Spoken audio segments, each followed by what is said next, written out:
Um cara que trabalhou para mim há alguns anos compartilhou uma noite no trabalho, um encontro único que teve na adolescência.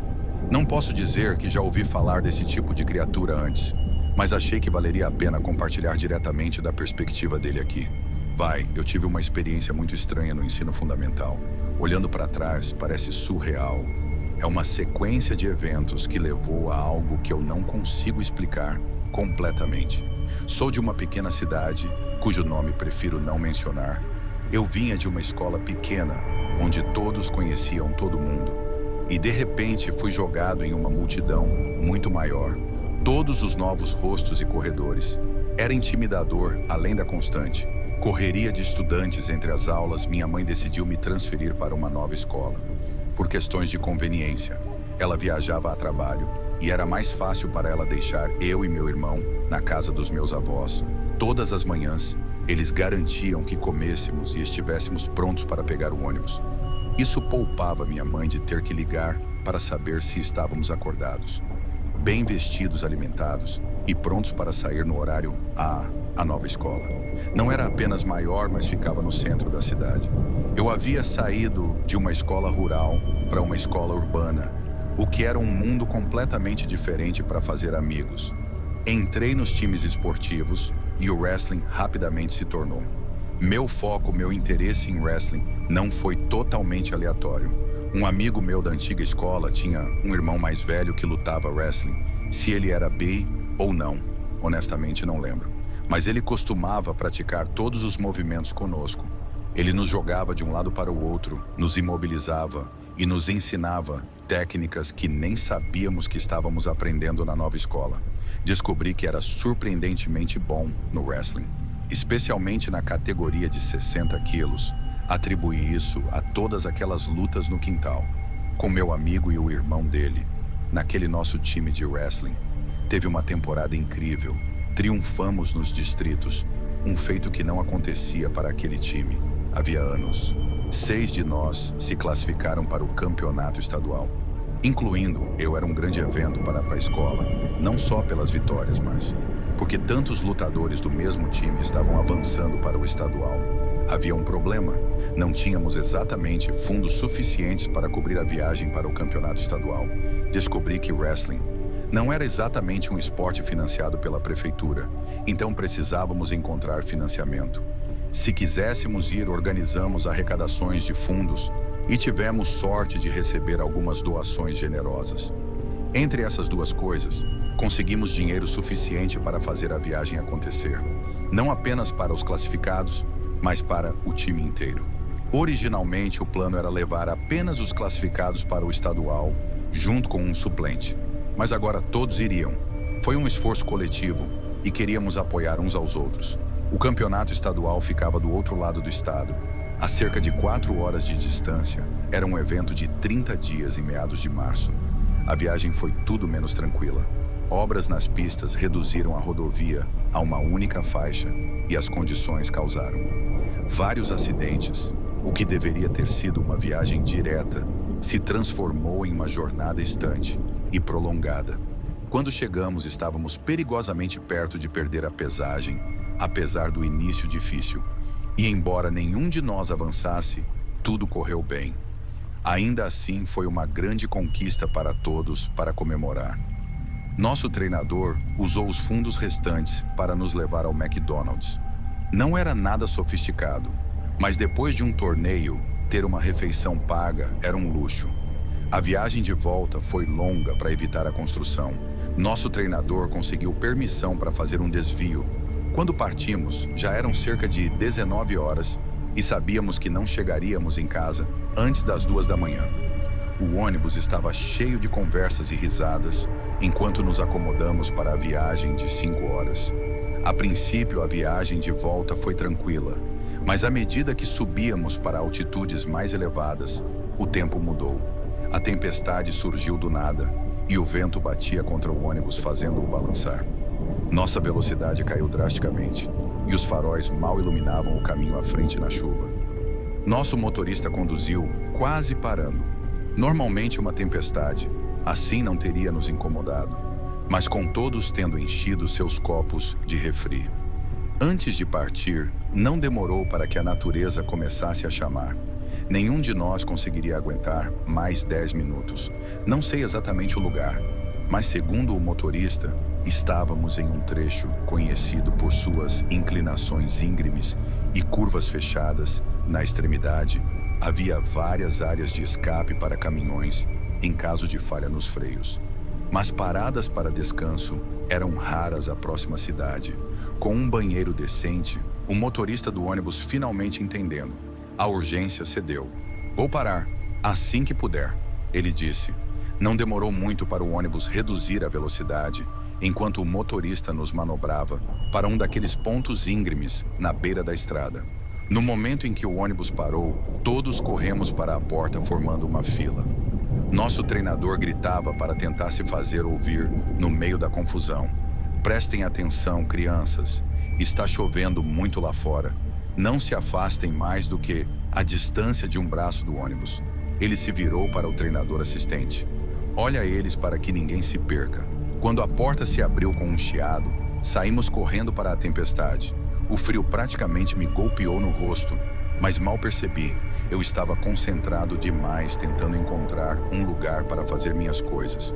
Eu fui um dos últimos a descer do ônibus, e quando cheguei lá fora, os outros já tinham se espalhado suas silhuetas. Mal eram visíveis no breu. E agora, na fraca chuva, fui em direção à parte de trás do ônibus, querendo um pouco mais de privacidade. Mas conforme me movia, ouvia as reclamações no meio do vento. "Vai mais para lá. Você está muito perto." Então continuei andando, tentando me afastar um pouco mais. As luzes traseiras do ônibus desapareceram em um brilho fraco atrás de mim.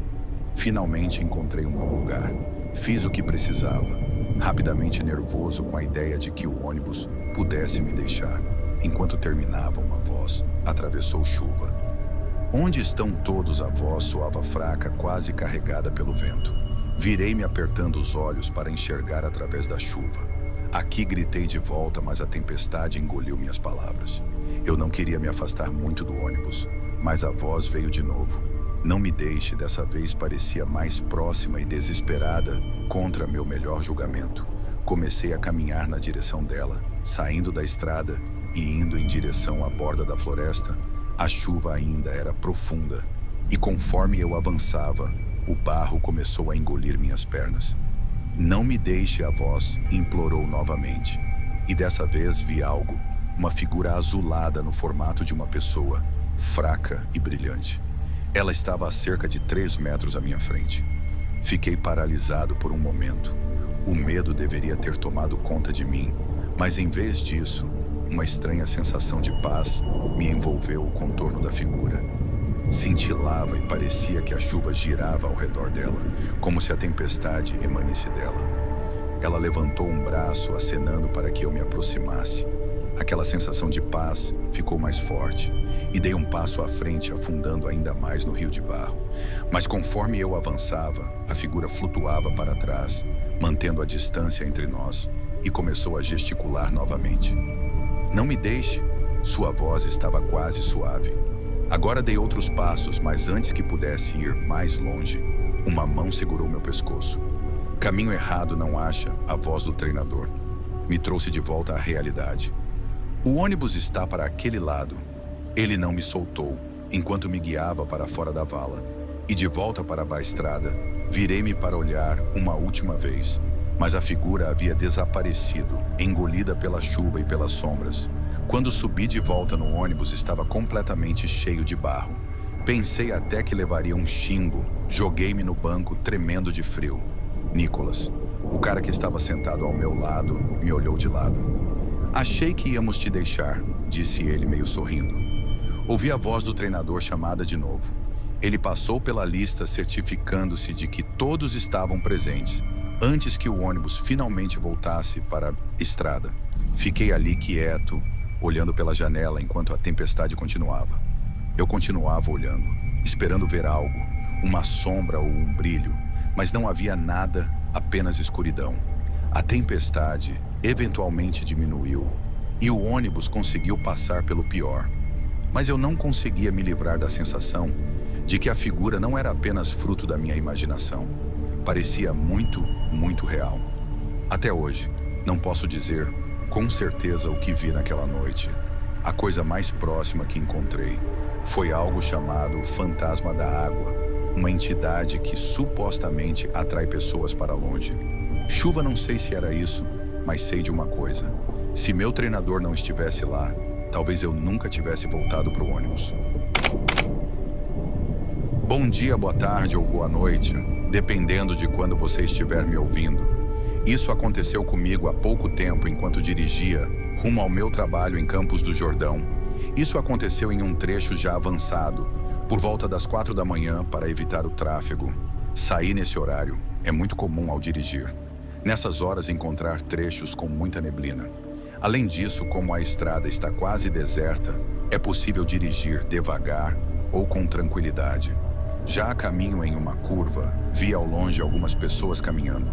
Ao lado da estrada, reduzi a velocidade, liguei o pisca-alerta e esperei o momento certo para ultrapassá-lo sem colocá-los ou a mim em perigo.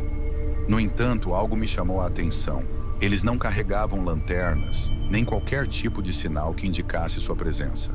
Caminhavam na completa escuridão, apesar da neblina ao observá-los mais de perto.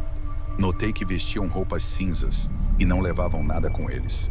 Embora tenha achado curioso, não dei muita importância. Minutos depois, consegui ultrapassá-los e segui meu caminho.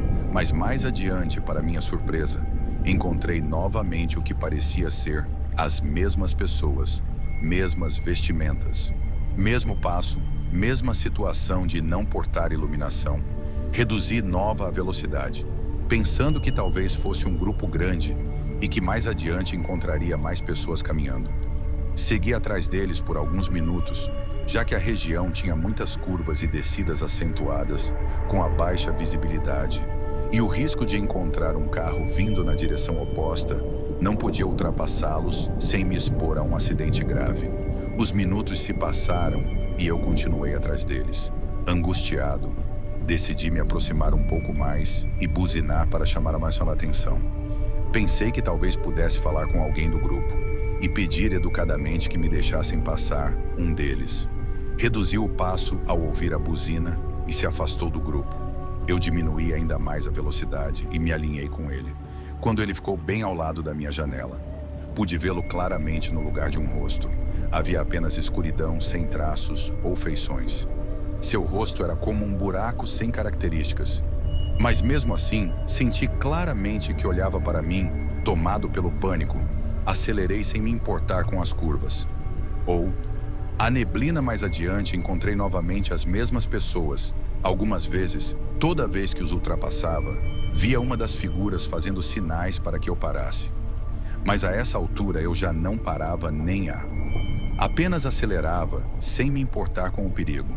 Finalmente, após vários quilômetros, dirigindo sem parar e arriscando minha vida, cheguei a um cruzamento por sorte. Encontrei uma equipe da polícia estacionada. Ali encostei rapidamente e informei que havia pessoas caminhando sem iluminação. Pela estrada, eles me olharam com estranheza e mencionaram que seus colegas que monitoravam o início da estrada não haviam relatado nada ao notar meu estado de nervosismo e desorientação. Um dos oficiais desceu do carro e tentou me acalmar quando consegui raciocinar melhor. Contei em detalhes o que havia visto e como os encontrei várias vezes ao longo do caminho. Notei nos rostos deles que não era a primeira vez que ouviam algo assim. Um deles comentou que um motorista de aplicativo havia contado exatamente a mesma coisa na semana retrasada. Decidi esperar um pouco mais à frente deles, até o sol iluminar tudo, quando o movimento aumentou e havia mais luz. Finalmente segui meu caminho. Atualmente, continuo fazendo esse trajeto pelo mesmo lugar, mas até agora não voltei a encontrar aqueles seres. Por favor, curta e se inscreva, se você estiver gostando agora. Eu nunca fui de gostar de festas, então me cansei rápido da cultura de sair para festas e percebi que sempre me divertia mais fazendo algo significativo com alguns amigos próximos. Sou de uma área rural no noroeste de Ontário. Isso aconteceu há alguns anos, desde que eu era criança. Meu pai e seus amigos tinham uma tradição de ano novo, ir pescar no gelo, enquanto todo mundo comemorava o Ano Novo de suas maneiras. Minha mãe é colombiana e não estava muito presente, então cresci passando a véspera de Ano Novo em um lago congelado no frio intenso, com meu pai, meu tio, meu irmão e os amigos do meu pai. Meu pai não está mais entre nós e meu irmão se mudou para a Tailândia há alguns anos, mas eu ainda tento ir pescar no gelo sempre que posso, especialmente para celebrar a véspera de Ano Novo. Não sei exatamente porquê, mas sinto que tenho uma espécie de obrigação de manter a tradição. Meus dois melhores amigos, Nathan e Trevor, também são caras bem rústicos. Sabe aquele tipo de cara parrudo, com uma aparência de velho, que parece estar mais conectado com a natureza do que com a Soci. É assim que eu descreveria a mim mesmo, também. De qualquer forma, nós três tentamos manter a tradição viva da melhor maneira possível, o que era ótimo porque passar a véspera de Ano Novo sozinho seria deprimente. Nathan estava dirigindo. Naquele dia, a caminhonete dele era perfeita para a tarefa pneus, grande extração nas 4 rodas e espaço suficiente na traseira para todo o nosso equipamento. Empacotamos tudo o que precisávamos. Varas de pesca, armadilhas, iscas, um trenó para carregar tudo e um pequeno abrigo portátil para nos proteger do pior do frio. A previsão do tempo dizia que a noite seria limpa, mas em Ontário nunca dá para confiar completamente nos boletins meteorológicos. Estávamos preparados para tudo. Pelo menos achávamos que estávamos. O lago para o qual estávamos indo não era local muito conhecido, e era isso que adorávamos nele. Ele ficava escondido, cercado por árvores densas, e sua superfície permanecia congelada, mesmo nas partes mais amenas do inverno. Não era um lugar que você encontraria por acaso, a menos que soubesse exatamente onde procurar. Enquanto Nathan dirigia pelas estradas cobertas de neve, a empolgação começou a crescer. Há algo mágico sobre os silêncios da pesca no gelo. Para mim, com certeza, é melhor do que beber cerveja atrás de cerveja em algum bar qualquer. Quando estacionamos perto do início da trilha, notei alguém parado nas proximidades. Ele está a alguns metros de distância, enrolado em roupas pesadas. Algo nele não me parecia certo. Ele não se mexia, apenas ficava parado olhando para a nossa caminhonete. A princípio, pensei que talvez fosse apenas outro pescador nos avaliando. Mas então vi olhar para o celular, depois para nós e novamente para o celular. Por algum motivo aquilo não parecia normal. Não sei explicar exatamente, só parecia estranho. Comentei com meus amigos que aquele cara estava me assustando. Os dois olharam para ele, Trevor deu de ombros e Naan acenou com a cabeça, mas não disse nada. Estávamos prestes a começar a descarregar, quando o homem de repente correu em nossa direção, agitando os braços desesperadamente. Baixei o vidro da janela para ouvir o que ele estava dizendo. Ele começou a gritar que precisávamos ajudá-lo imediatamente, pois o amigo dele havia acabado de cair no gelo. Ele apontou para o celular, dizendo que o outro cara que estava com eles havia acabado de avisar. Ele parecia frenético e o desespero dele para irreal. Nem paramos para pensar. Trevor abriu a porta e logo estávamos todos fora, seguindo o homem, enquanto ele disparava pela trilha em direção ao lago. Não paramos para pegar nada, nem mesmo nossos casacos. A urgência na voz dele foi suficiente para anular qualquer pensamento de segunda mão. O homem praticamente corria e tivemos que apressar os passos para acompanhá-lo. Enquanto nos aproximávamos do lago, comecei a perceber algo que não parecia certo. Ele não estava nos levando para os pontos de pesca habituais. Em vez disso, estávamos indo para uma parte mais remota da margem, longe de onde o gelo era mais espesso. Estava prestes a parar de segui-lo. Mas era tarde demais, eles apareceram à vista, antes que pudéssemos fazer qualquer coisa. 2 outros homens parados perto da beira do lago. Eles não estavam vestidos para pescar e não se moviam. Apenas estavam lá esperando. Olhei para as mãos deles e vi que estavam armados. Meu sangue, ironicamente, gelou. Um deles gritou para que parássemos ali mesmo. Enquanto nos aproximávamos, ele levantou a arma e a apontou diretamente para minha cabeça. Honestamente, não consigo descrever a sensação que você, temendo Alger, aponta uma arma para você. Espero que ninguém jamais precise passar pelo que senti naquele dia. Meu coração despencou quando o homem que estávamos seguindo se virou para nos encarar com um sorriso de outro mundo. O segundo homem exigiu as chaves da caminhonete, junto com tudo o que tínhamos conosco. Nós realmente não tínhamos escolha. Aqueles caras não pareciam estar brincando. Naan enfiou a mão no bolso e jogou as chaves da caminhonete para o homem, e nós três esvaziamos nossos bolsos. Tentei segurar meu telefone, mas um dos homens disse: "Você quer morrer?" Nathan disse que o dele estava no carro, o que por algum motivo os fez rir. Em questão de momentos, eles pegaram tudo e nos levaram de volta ao caminho sob a mira de uma arma, antes que um dos homens fugisse na caminhonete. Os outros dois recuaram para a floresta, presumivelmente para o veículo deles. Pensei em segui-los, mas achei que isso não ajudaria. Em nada ficamos ali por um momento, tremendo até que Naan puxou seu telefone. Eu sabia que ele tinha mentido sobre o aparelho estar no carro. Sinceramente, não sei o que teríamos feito se ele não tivesse pensado rápido. De alguma forma, ainda tínhamos sinal. Ele ligou para a polícia explicando tudo com a maior calma possível. O atendente nos disse para ficarmos onde estávamos e nos agrupamos para nos aquecer enquanto esperávamos a ajuda chegar. Eu ainda estava incrivelmente irritado. No entanto, Naan estava pior. Ele continuava chutando as árvores próximas e gritando palavrões sem parar. Não havia nada que Trevor ou eu pudéssemos fazer para acalmá-lo tudo. Aconteceu tão rápido que eu ainda estava processando. Por que diabos haveria pessoas no meio do nada, na véspera de Ano Novo?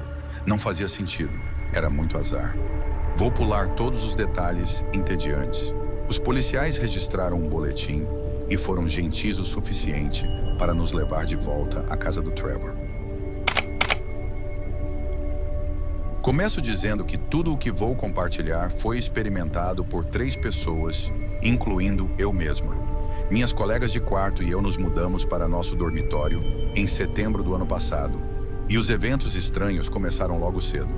O primeiro incidente aconteceu com uma das minhas colegas, Amanda, enquanto ela estava desempacotando suas coisas. Ela verificou todas as gavetas da mesa e as encontrou vazias. Nisso, começou a guardar seus perses e foi abrir uma das gavetas para colocar algo dentro. Foi então que ela encontrou um pequeno carrinho, Hot Wheels, bem no meio da gaveta, que antes não estava ali. Ninguém havia entrado no quarto. Ela não havia saído e não havia como ela ter ignorado aquele brinquedo tão específico no meio da gaveta. Foi assustador. Claro, as coisas pioraram. Alguns dias depois, a luz do lado de fora do quarto dela começou a piscar. Informamos a administração do prédio sem pensar em nada, remotamente paranormal. Por que pensaríamos a lâmpada foi substituída? Mas o problema persistiu nas semanas seguintes. Amanda começou a ouvir o que parecia ser passos no quarto dela. Podia ser alguém no corredor, mas o som sempre parecia vir de dentro do quarto, e todos que viam concordavam com essa percepção. Um dia Amanda entrou no quarto e viu uma figura sombria parada no canto. Ela ficou aterrorizada, achando que alguém havia invadido. Acendeu a luz, mas a figura desapareceu. Na semana passada, Amanda me enviou uma mensagem. Enquanto estávamos em nossos quartos, a mensagem dizia: "Meu namorado está aqui?" Respondi que não, já que era meio-dia de um dia útil. Amanda respondeu: "Acabei de ouvir um homem toque, indo." Ela verificou o corredor, mas não encontrou ninguém quando me juntei a ela para procurar no dormitório. Ele estava vazio. Devo mencionar também que não havia homens morando no nosso prédio. Outra vez, ouvi passos vindos do quarto da Amanda, enquanto ela não estava em casa. Verifiquei o corredor, e como esperado, estava silencioso e vazio. Isso me gelou até a alma. Mas o ponto de ruptura para mim veio no fim de semana, quando eu estava sozinha no dormitório. Era um pouco depois das 22 horas. Fui ao banheiro e todas as luzes do corredor estavam apagadas, porque não me dei ao trabalho de acendê-las. Quando saí do banheiro, notei que a luz do quarto da Amanda estava acesa. Pensei que talvez ela tivesse deixado acesa antes de quando tentei abrir porta para apagar a luz. Ela está trancada mais tarde. Amanda disse que não. Só Ravi antes de sair, também estada, quando ela sempre que quarto, Delto Priviti. Não tem acontecido com mais frequência, junto com outros eventos inexplicáveis recentemente. Amanda sentiu o cheiro de cigarro em nosso apartamento, onde é proibido fumar, e confesso que também senti o cheiro, embora de forma mais leve. Nenhuma das nossas outras colegas conseguiu sentir cheiros estranhos. Tem surgido cheiros que não conseguimos identificar nem explicar. Uma noite, deixei a porta da frente destrancada ao acompanhar meu namorado até a saída, esperando ficar fora por apenas 2. Bem quando voltei, a porta estava trancada. E detalhe, ninguém estava em casa naquele momento. Claro, entrei, assumi que alguém devia estar por ali, mas ao verificar, não havia ninguém. Não consigo explicar isso. E a atividade só tem aumentado, Amanda. Viu figuras sombrias em céu e vê Avli de Escreveu como um homem mais velho, vestindo uma camisa xadrez outra vez. Enquanto estávamos na cozinha, Amanda achou que eu estava atrás dela, porque sentiu a presença de alguém quando se virou. Viu uma aparição de corpo inteiro do mesmo homem, como você pode imaginar. Isso a deixou profundamente assustada. A pressão que sinto no quarto dela começou a aparecer em outras partes do dormitório. E também notei movimentos em F um dia, enquanto decoramos nossa árvore de Natal. Vi novamente o reflexo do homem na janela. Ele estava sentado no sofá, nos observando. Quando virei para olhar diretamente para o sofá, ele não estava mais lá naquela noite. Amanda ficou no quarto da nossa outra colega, chamada Teresa. Amanda foi mantida acordada por batidas nas paredes, ruídos vindos do armário e até a sensação de que a cama estava sendo fisicamente movida. Teresa sentiu a cama se mexer, mas não percebeu mais nada além disso. Alguns dias atrás, eu estava no meu quarto e senti a pressão familiar no peito. Disse em voz alta: "Você não é bem-vindo aqui. Por favor, vá embora em segundos." A pressão desapareceu. O evento mais recente aconteceu quando eu estava sozinha, enquanto me arrumava para a aula. Ouvi o som de uma gaveta sendo aberta no quarto. Trancado da Amanda, mandei uma mensagem para confirmar que ela não estava em casa. Mais tarde, ouvi cabides de metal se movendo em seu armário, e ao enviar uma mensagem para contar a ela a luz do corredor que eu havia apagado mais cedo, se acendeu sozinha. Apelidamos o espírito de Henry, mas as coisas estão ficando. Precisamos de conselhos sobre o que fazer. Queimar sálvia não é uma opção. Então, se houver outra maneira de lidar com esse espírito, ou demônio, ou o que for, estamos abertos a sugestões. Por volta de 2021, iniciei um canal de histórias de terror no YouTube, que infelizmente não deu muitos frutos, mas ainda permanece como uma lembrança. Desde muito jovem, sempre fui fã desses temas. Depois de ter compartilhado histórias da minha família mais próxima e amigos, comecei a buscar relatos com outras pessoas. Foi então que minha mãe sugeriu que femos ao vilarejo, o seu pai, já que lá sempre se contam e viam coisas estranhas. A verdade é que há boas histórias naquele lugar e eu as conte por aqui. Depois pegamos o carro por volta das 10 da manhã e seguimos para lá. Quando chegamos, perguntamos pela Dona Esperança. Ela saiu para nos receber. Fazia alguns anos que não via minha mãe, então estava feliz e nos recebeu muito bem. Depois de algumas horas de conversa e de colocar os assuntos em dia, perguntei diretamente se ela já tinha vivido alguma experiência paranormal no vilarejo e expliquei por estava interessado em saber. Ela assentiu com a cabeça e rapidamente começou a nos contar várias histórias. Uma delas, para mim, a mais impactante, é a seguinte, que compartilharei a partir deste momento, em primeira pessoa. Mirella, que há muitos anos a iluminação pública era muito escassa, então acordávamos antes de amanhecer para aproveitar ao máximo a luz do sol. Certa manhã, levantei por volta das 4 para ir ao moinho. Fazia muito frio, então tentei me cobrir com um suéter além do chale e umas meias grossas, porque de verdade o frio estava muito intenso. Depois peguei minhas botas e fui para o moinho. O moinho ficava na casa de um senhor. Nome já não me é o erro do lado de fora. Ele tinha uma pequena LM-pada que mal iluminava e estava chegando. Quando perto da entrada vi que a vada erra, M alta com cabelos longos e escuros que cobriam completamente o rosto. O impressionante era que, com o frio intenso que fazia, ela estava vestida apenas com um leve vestido azul de flores e sandálias simples. Era ainda mais estranho, porque no vilarejo todos nos conhecíamos, mas eu nunca a tinha visto antes. Passei ao lado da mulher e a cumprimentei. Bom dia, ela não respondeu. Não dei mais atenção. Moí o que precisava, conversei com algumas pessoas, incluindo o dono do moinho, e no final voltei para casa. Algumas horas depois ouvimos um alvoroço na região. O dono Rav, um de seus filhos, o encontrou caído dentro de casa. Foi bastante impactante que nos conhecemos anos, e principalmente porque eu tinha visto com vida poucas horas antes, alguns dias depois. Quando saí, bem cedo, vi novamente Auler vestida da mesma forma. Desta vez ela estava junto à porta da casa de outra pessoa. Horas mais tarde, quem vivia ali também morreu. Isso aconteceu. Mais uma vez, outra vizinha faleceu. Horas depois de termos visto essa mulher junto à porta da casa dela, cheguei a comentar com a família dessa vizinha e todos concordamos que possivelmente era a morte. Nunca mais a vi. Vi outros espectros, outras aparições, mas nunca mais aquela mulher. E bom, essa é a história que me foi partilhada. Comunidade, espero que tenham gostado. Em breve voltarei para compartilhar outras histórias. Não apenas as que me contaram, mas também relatos da minha família e algumas experiências que vivi. Faz muito tempo que eu queria escrever minha experiência para você, Vestígios do Além, para que, se possível, você compartilhe no canal. E sinceramente eu não entendo o que aconteceu naquela noite.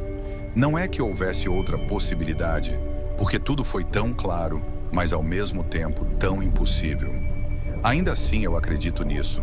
O problema é que me custa aceitar, na época em que isso aconteceu, e eu ainda morava com meus pais.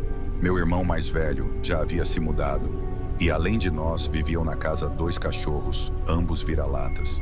Um era mais apegado a mim e o outro aos meus pais. Assim, quando dormíamos, o que era mais ligado aos meus pais dormia com eles. E o Moca, que era o mais próximo de mim, ficava comigo. Nós o havíamos adotado, assim como o outro. Ambos tinham nomes relacionados a café. Eles estavam conosco havia apenas 1 ano, mas eram ótimos cachorros. Moca era marrom de pelo curto, médio e com um focinho um pouco longo. Bom, ele ainda é assim, ele está vivo, mas agora mora com meus pais. Uma noite, enquanto eu tentava dormir, eu estava rolando na cama, tentando me acomodar. Acredito que já eram cerca de 11 da noite. Meus pais estavam dormindo e o Moca também. Em uma dessas voltas na cama, eu escutei do meu lado direito uma voz muito rouca que disse: "E você não pensa em dormir hoje?" Logo depois ouvi, como se quem tivesse dito aquilo tivesse descido da cama. Parecia que alguém havia pulado para o chão, pois escutei passos leves no chão e em seguida uma risada. Baixa, também rouca, mas como alguém ri com a boca fechada de forma abafada. Claro que isso me assustou muito, mas o que mais me deixou aterrorizado foi o cheiro. Moca tem um cheiro forte por causa do tipo de pele dele, que mesmo com banhos frequentes, ainda mantém um odor característico. E foi exatamente esse cheiro que eu senti quando a voz falou ao meu ouvido. E não foi só isso.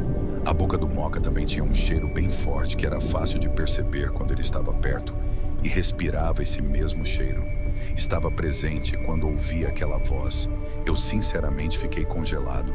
Não escutava mais o Moca roncando. Ele não roncava alto, mas o suficiente para ser perceptível. Fiquei ali até que, com muito esforço, eu me levantei da cama pelo lado oposto de onde ele estava deitado. Acendi a luz, fui até a porta e lá estava ele. Ele deitado, mas com a cabeça erguida, olhando para mim. Eu juro para vocês, aquele não era o olhar do meu cachorro. Ele não tirava os olhos de mim, enquanto eu saía do quarto e ia para o banheiro. Eu não contei nada para os meus pais. O que aconteceu foi real, mas eu sabia que eles não iriam acreditar. Aquela noite eu dormi na sala na manhã seguinte quando o vi. Moca era o mesmo de sempre. Ele já não tinha aquele olhar que vi quando ouvi ele falar, porque eu tenho certeza de que foi ele, apesar do medo que aquela experiência me causou. Ele continuou dormindo comigo. Não sei como consegui lidar com isso agora que estou contando, mas nunca mais aconteceu nada parecido com ele. Depois de um tempo me mudei também, E o Moca ficou com meus pais e com o Curá não quisemos separá-los. Mas eu sei que aquilo foi real. Aconteceu, quero contar a vocês uma história que a mãe de uma querida amiga me contou. Isso aconteceu na véspera de Natal. Ela se lembra que quando era adolescente. Era bastante tímida e preferia não sair naquele ano. Sua família passou a noite de Natal com alguns amigos, mas ela decidiu ficar em casa assistindo a filmes de terror. Isso aconteceu nos anos 80.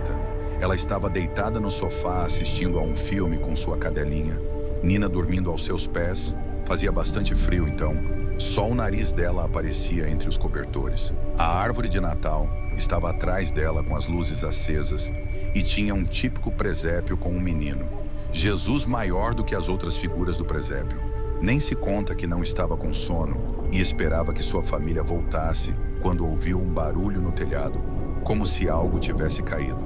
Ela sorriu zombando e disse: "Ah, já chegou o Papai Noel." Pensou que certamente eram os gatos dos vizinhos e continuou aproveitando tranquilamente o filme, porém logo ouviu barulhos atrás dela, como se alguém estivesse mexendo nas bolas da árvore de Natal. Imediatamente, a cadelinha Nina ficou em alerta e começou a rosnar naquela direção. Nancy começou a sentir medo. Ela olhou e viu que as bolas da árvore estavam balançando como se algo as tivesse acabado de mexer. Ela tentou pensar que talvez um gato tivesse entrado pela portinhola procurando comida. Então procurou por toda a casa, mas não encontrou nada. A porta estava bem fechada. De repente, ela começou a ouvir passos no telhado, e isso a deixou ainda mais nervosa. Ela acendeu todas as luzes da casa e do quintal, mas era só isso que podia fazer mais tarde. O cansaço a avulou e ela começou a adormecer. De repente, sentiu um puxão muito forte no cabelo ao passar a mão pela cabeça. Percebeu que havia fios de cabelo em sua palma, como se algo tivesse arrancado mechas com o puxão. Ela se levantou imediatamente gritando o nome da sua cadela. Nina, ela encontrou a pobrezinha escondida debaixo da cama, recusando-se a sair. Nancy, aterrorizada, insistiu para que ela saísse. Mas foi então que aconteceu o pior. Ela ouviu uma voz na sala. Era claramente a voz de uma criança pequena. Nesse momento, pensou que estava perdendo a sanidade. Foi até a sala e viu tudo tranquilo. As luzes da árvore ainda estavam acesas, mas as bolas ainda balançavam. Quando ela se aproximou da árvore, percebeu algo bem ao lado do menino. Jesus no presépio. Havia uma figura deitada junto a ele. Era um homenzinho com rosto de velho que a olhou e disse: "Nancy." Ela gritou e correu para se trancar no quarto com sua cadelinha que continuava embaixo da cama. Pouco depois ouviu alguém batendo a porta. Era a vizinha Juliana, uma senhora amável e carinhosa que morava sozinha. Juliana perguntou se estava tudo bem, e Nancy, ainda chorando e tremendo de medo, contou o que havia acontecido. A vizinha entrou na casa, verificou cada canto e preparou um chá para Nancy. Ela disse que ficaria com ela até sua família voltar, enquanto estavam juntas. Ouviram novamente barulhos no telhado. Não pensou que estava imaginando, mas o som continuava. Ela jura, eram como sinos de guizo. Juliana saiu da casa e pediu que ela não se mexesse. Nancy, pela janela, viu a vizinha simplesmente olhando para o telhado. Aos poucos, o barulho desapareceu quando seus pais e irmãos mais velhos chegaram. Nina finalmente saiu debaixo da cama, abanando o rabo como se nada tivesse acontecido. Quase todos na família zombaram dela, menos seu pai. Seu pai não zombou dela. Ele, por outro lado, disse: "Eu acredito em você, filha já." Ou no quintal de trás, pensei que ele pudesse entrar na casa. Apesar do que ele disse soar aterrorizante, essas palavras a tranquilizaram um pouco. Espero que ninguém mais encontre esse estranho duende no Natal, mas por dúvidas, verifiquem seus presépios antes de dormir. Na primeira noite, Sofia acordou gritando: "Ele tá na parede, mãe." Corri, nada, mas o abajur voou e quebrou. No espelho, uma frase em vermelho: "Não fui eu." O cheiro era de carne podre e baunilha, uma combação que me fez vomitar. Quando voltei, Sofia desenhava no chão com batom. Um homem com mãos cerradas, segurando um martelo de ossos. o ar ficou gelado. Minha respiração virou fumaça. E ouvi serrote cortando metal. De onde? Não havia serra na casa. Ou havia? Desci ao porão. A escada rangia como gritos abafados. Nas paredes, marcas de unhas, centenas de tamanhos diferentes. Encontrei o diário de Ernesto, o carpinteiro. Ele escreveu sobre dos sinos famintos, que exigiam unhas humanas para não badalar. A última página tinha uma lista. 10 nomes de crianças, incluindo o da Sofia. Ouvi passos acima. Eram 3 pares de pés correndo. Só eu e Sofia estávamos em casa. Uma voz sussurrou no meu ouvido esquerdo. Você é a substituta. Quando me virei, uma sombra com chapéu de palha, Ernesto passou, arrastando um saco de estopa que pingava sangue fresco. A cozinha virou um pesadelo. Facas voaram da gaveta, cravando-se na porta. O fogão ligou sozinho, queimando uma foto nossa. Pior, Sofia, em transe, subiu a escada cantando Marcha Soldados em latim. Corri atrás, mas as portas batiam uma após outra. No corredor, todas as fotos de família agora mostravam Ernesto, no fundo, segurando um relógio parado às 6h66. Ernesto apareceu no espelho sem olhos, só órbitas com vermes.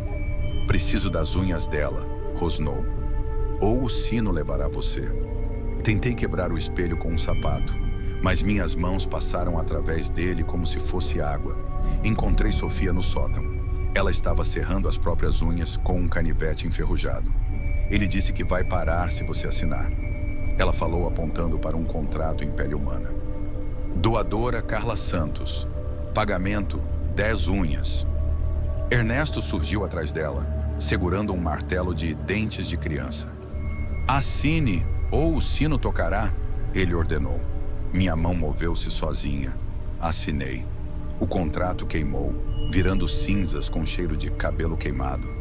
Ernesto riu, um som de vidro quebrando, e sumiu. Sofia desmaiou. No pulso dela, uma marca. Propriedade do sino. Acordei aqui. Os médicos dizem que me encontrou nos trilhos, a 5 quilômetros da casa. Sofia está em coma, mas há coisas que não conto a eles. Como o fato de que toda noite, às 3h33, meu celular recebe um áudio. 17 badaladas de sino. E minhas unhas estão crescendo, pretas e retorcidas. Ernesto não terminou conosco. Se encontrar uma casa amarela com janelas quebradas, corra. Ele está procurando a 11ª criança. E o sino está com fome. Desde criança, eu sempre fui cético. Nunca acreditei em fantasmas, demônios ou qualquer coisa sobrenatural. Para mim, tudo tinha uma explicação lógica. Mas o que aconteceu naquela noite mudou minha visão para sempre. Era uma viagem de trabalho. Eu preciso passar apenas uma noite em uma pousada velha no interior, antes de seguir para meu destino final. O lugar era antigo, mal iluminado, e o cheiro de madeira envelhecida impregnava o ar. A recepcionista, uma senhora magra e pálida, me entregou a chave sem dizer muito, apenas mencionando, de forma estranha: evite ouvir o que não deve. Não há importância. Subi para o meu quarto, número 203, e fechei a porta. O ambiente era simples, mas aconchegante. A cama rangia, a janela dava para um bosque escuro e uma pintura de uma família antiga pendia na parede. Havia algo estranho naqueles olhos. Eles me deixaram seguir. Me deitei e tentei dormir, mas um barulho me acordou no meio da madrugada. Era uma frase sussurrante. No começo, consegui que fosse o vento passando pelas frestas da janela, mas o som se tornou mais claro. Era uma voz, baixa, arrastada, falando algo que eu não conseguia entender. Você está ouvindo? Meu coração disparou. Senti-me na cama, ouvindo com mais atenção. A sugestão vinha da parede ao lado, onde ficou o armário embutido. Apertando os olhos no escuro, tentei me convencer de que era apenas minha imaginação. Talvez um hóspede no quarto vizinho, talvez o vento. Mas então, a porta do armário rangeu. Sozinha, engoli em seco. Meus instintos gritavam para eu não olhar, para puxar as cobertas e me forçar a dormir. Mas alguma coisa dentro de mim precisava saber. Levantei devagar e, com mãos trêmulas, tirei a maçaneta do armário. Estava vazio, exceto por um pequeno buraco na parede do fundo. Um frio percorreu minha espinha. Havia algo do outro lado. Respirei fundo e me aproximei, tentando enxergar através da fresta. No início vi apenas escuridão, mas então algo se moveu. Um olho. Uma postura apodrecida piscou lentamente e um sorriso se formou ao lado. Dentes amarelos, quebrados, se destacaram na penumbra. Você me encontrou, sussurrou a voz, agora claramente vinda do buraco. Um arrepio paralisou meu corpo. Pulei para trás, batendo a porta do armário com força. A luz do quarto piscou e então o silêncio tomou conta. Na manhã seguinte, desci apressado para o saguão. A recepcionista me olhou com uma expressão que misturava pena e recepção. Antes que eu dissesse qualquer coisa, ela apenas suspirou e murmurou: "Você abriu o armário, não foi?" Eu não respondo. Apenas saí dali e nunca mais voltei. Mas até hoje, às vezes acordo no meio da noite, ouvindo um sussurro atrás do meu armário. Você me encontrou. Meu nome é Clara e as palavras sempre foram minha paixão, meu refúgio. Como escritora, buscava sempre novas experiências, novos lugares para alimentar minha imaginação. Foi assim que encontrei a cabana nas montanhas, um lugar isolado, cercado pela natureza, perfeito para me concentrar em meu novo livro. A neve caía suavemente e a paisagem era de tirar o fôlego. Parecia um conto de fadas. Os primeiros dias foram maravilhosos. Acordava com o canto dos pássaros, caminhava pelas trilhas cobertas de neve, me aquecia com um bom livro perto da lareira. Mas aos poucos, a solidão começou a pesar. A neve caía cada vez mais forte e a cabana se tornou meu único universo. A comunicação com o mundo exterior se tornou impossível e eu me senti completamente isolada. A tempestade se intensificou. O vento uivava como um animal selvagem e a neve batia nas janelas, como se quisesse invadir a cabana. Comecei a ouvir ruídos estranhos, passos no andar de cima, sussurros que pareciam vir das paredes. No início, ignorei, dizendo que era apenas o vento, a madeira rangendo, o peso do gelo no telhado. Mas a sensação de que não estava sozinha se tornou cada vez mais forte. As noites se tornaram um tormento. Dormia com a luz acesa, mas mesmo assim sentia que algo me observava na escuridão. Os sonhos se tornaram pesadelos, com imagens de sombras, de rostos distorcidos, de vozes que me chamavam pelo nome. Acordava aos gritos, o coração disparado, a sensação de que estava perdendo o controle. Um dia, a neve parou. A tempestade havia passado, mas a sensação de terror não diminuiu. Pelo contrário, se intensificou. Saí da cabana para respirar um pouco de ar fresco e o que vi me fez gelar. No meio da neve, pegadas. Pegadas que não eram minhas, que não eram de nenhum animal que eu conhecia. Pegadas que seguiam em direção à cabana e que desapareciam de repente, como se a criatura que as deixara tivesse se evaporado.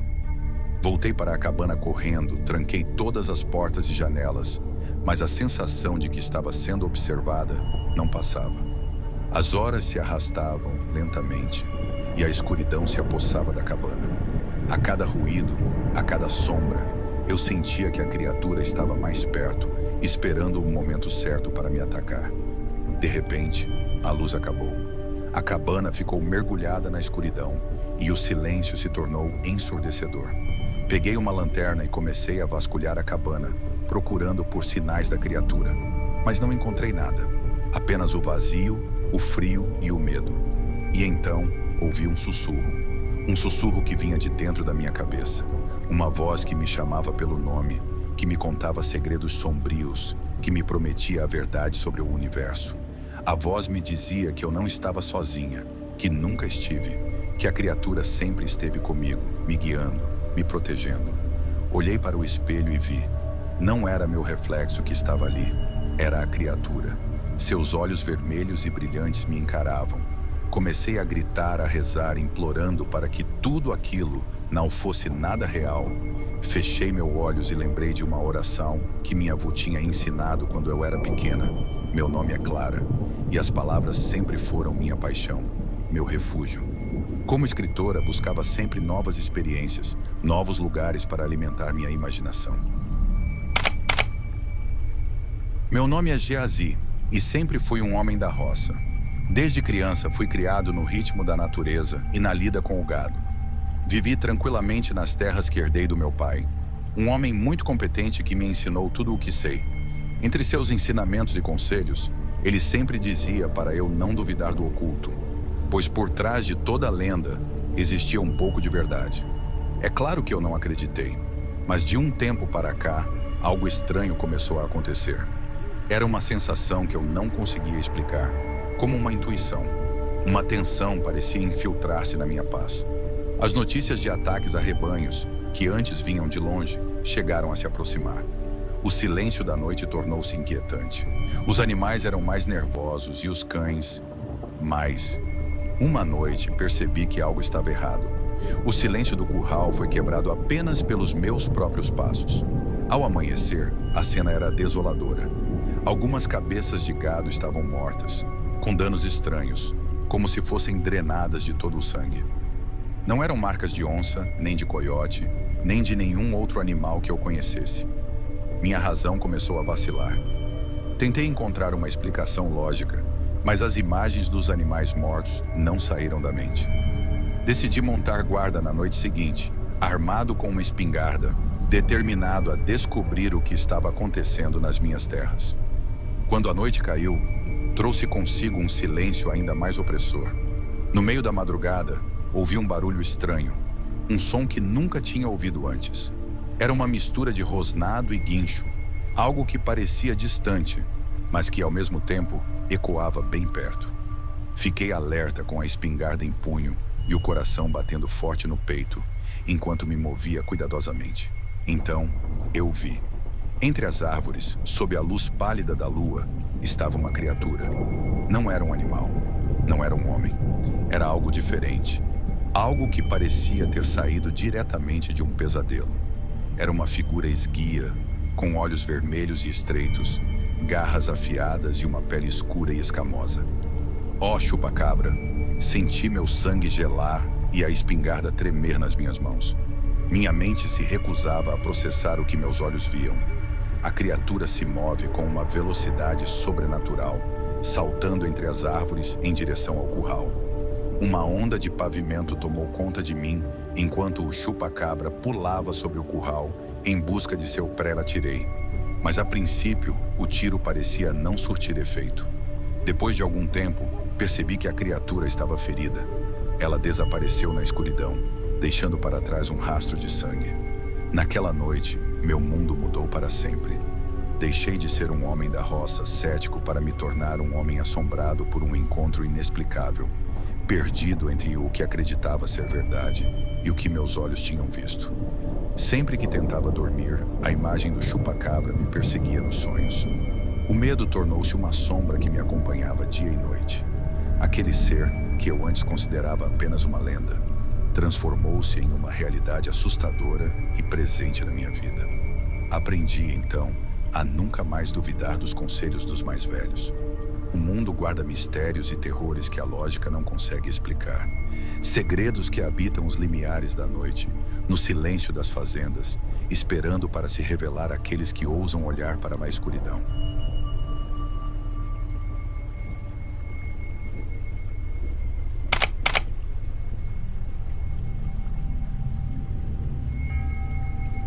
Sempre fui movida pela razão, pela lógica, pela busca implacável por respostas. Meu nome é Ana e minha vida se desenrolou entre livros, arquivos empoeirados e a incessante procura por desvendar os mistérios do mundo. Foi essa sede por conhecimento que me levou a um vilarejo isolado. Um lugar onde o tempo parecia ter estacionado e a fé era a lei. As notícias da veneração a Santa Helena, uma santa que vertia água, despertaram minha curiosidade. Para mim, não passava de uma manifestação supersticiosa, um fenômeno inexplicável que a ciência certamente poderia desvendar. O vilarejo com suas casas de pedra e ruas estreitas, respirava devoção. Peregrinos chegavam aos montes, com seus rostos marcados por sofrimento e esperança. A igreja, o coração da vila, era um labirinto de vitrais coloridos, altares ornamentados e o aroma denso de incenso. A estátua de Santa Helena, com sua beleza serena e água cristalina, escorrendo de suas mãos, era o centro da atenção, um símbolo de fé inabalável e milagres divinos. O Padre Miguel, com seus olhos cheios de fervor e sua fé inabalável, era o líder espiritual do vilarejo, o guardião dos milagres. Ele irradiava uma crença que chegava a ser quase palpável. Mas eu, claro, mantinha minhas reservas. Minha atenção se voltou para a irmã Clara, uma jovem freira com um olhar sagaz e questionador, a primeira a desafiar a fé cega da comunidade. Ela e eu, de certa forma, éramos opostas e também parceiras, unidas pela busca pela verdade, mas trilhando caminhos diferentes. Então, surge a figura de Tomás, um ex-seminarista que havia abandonado a fé, mas que retornava ao vilarejo com um senso de dever, com seu conhecimento prático sobre rituais e exorcismos. Ele trazia uma aura de mistério e de dor, um desconforto palpável em cada passo que dava naquele lugar. Dona Rosa, a curandeira local, com suas mãos calejadas e seus olhos que pareciam ver o mundo espiritual, era outra peça fundamental nesse quebra-cabeça. Ela carregava o conhecimento ancestral, as ervas e os ritos que conectavam o mundo terreno e o espiritual. E seu olhar me causava um receio, um aviso silencioso de que eu não deveria me intrometer. E por último, mas não menos importante, Jonas, o filho cético do prefeito, com sua visão cínica e seu desconforto com a devoção religiosa. Ele era como um espelho da minha descrença, um contraponto em meio àquela atmosfera de fé e esperança. Os dias de veneração logo se transformaram em dias de apreensão. Os peregrinos começavam a agir de maneira estranha, agressiva, como se possuídos por uma força invisível. O vilarejo, outrora pacífico, se tornou um campo de tensão, com sussurros nos cantos, olhares esquisitos e a sensação de que algo estava muito errado. O Padre Miguel, com sua fé começando a vacilar, buscou em mim e na irmã Clara respostas para o que seus olhos viam. E foi assim, em meio à tensão e à dúvida, que começamos a investigar os arquivos da igreja, a pesquisar a história de Santa Helena. E o que encontramos foi assustador. Rituais pagãos, cultos ancestrais, uma entidade demoníaca oculta sob o véu da fé. Dona Rosa confirmou minhas suspeitas, revelando que a água da santa era, na verdade, um portal, uma fonte de corrupção, usada para manifestar o mal no nosso mundo.